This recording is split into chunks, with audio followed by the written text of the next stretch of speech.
the mics. You know, I'm just giving you 3 seconds.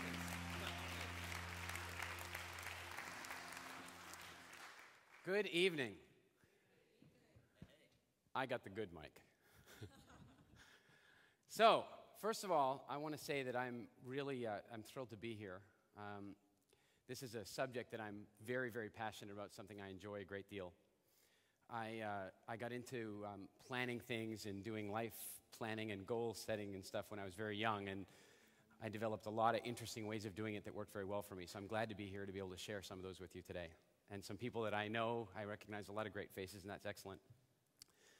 I guess how many people in here have seen me speak before?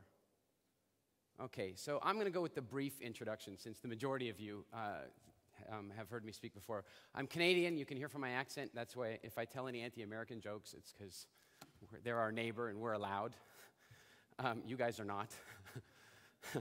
And I've been living in and out of the UK for the better part of the last 10 years. About 10 years ago, I moved to the UK and I started an IT company. And you'll hear more about this over the course of the weekend. We were selling barcode data capture equipment and wireless networks and so forth. And over the space of 8 or 9 years, I grew it to a point where I was approached by people who wanted to buy it.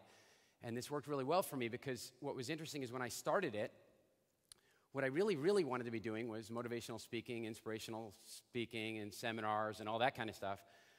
But I had a problem with that. And that is that, and some of you will have heard me say this before, I had the experience of noticing that many of the people that were out there teaching that kind of stuff were teaching it from the acting as if frame.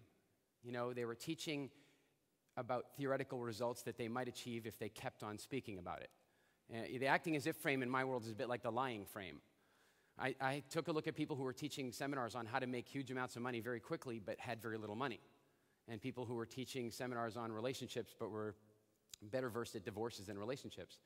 And so in my world, as I looked at this, I was a kid, and what I was really good at is I could listen to Zig Ziglar or Tony Robbins or Wayne Dyer. I could listen to the tape, and then I could go to a party with my friends, and I could regurgitate the stuff perfectly. It was very motivational and inspirational for them. But it wasn't me, and it wasn't my message, and it wasn't my words. And I got to kind of thinking about that, and I spent 2 years publishing an online magazine, the very first internet-based personal development magazine. That's how I met Carl, incidentally. He was advertising the S Group. He's the founder of the S Group, for those of you who don't know. And if you don't know what the S Group is, ask the person beside you. Surely they do. But I met Carl because, through this magazine. And an interesting feature of this magazine is that I had to do a book, seminar, or tape review every single week in order to publish this magazine on the Monday.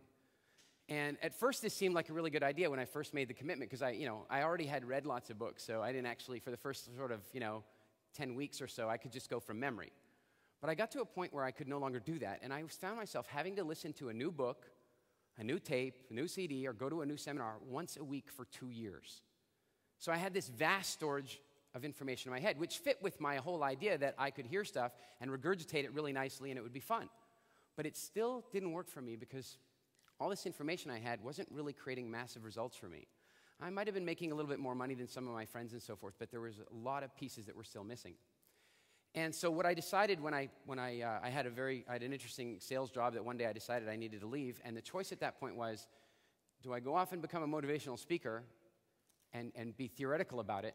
I saw this comic, and the comic kind of looks like this. This guy walks into a room, and he's got his arms laden with books and CDs and tapes and all kinds of cool stuff. And he walks up to his buddy and he says, I have read all the books, and I've gone to all the seminars and listened to all the CDs, and I know how to make $1 million.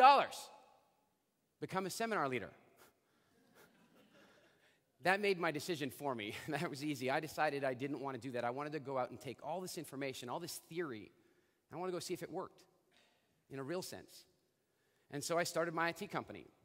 And now, 9 years later, I guess about a year and a half ago, it was 9 years later, and I sold the business. And it put me in a position where I really was able to get out and do what I really wanted to do, which is this kind of thing, and coaching people in business and all that kind of stuff. So I'm very, very excited to be able to be here. It's been a long road specifically, and this last year of speaking tours and so forth, and this developing of our products and seminars and all that kind of stuff has just been a real treat for me, and I'm glad you're here to share it with us.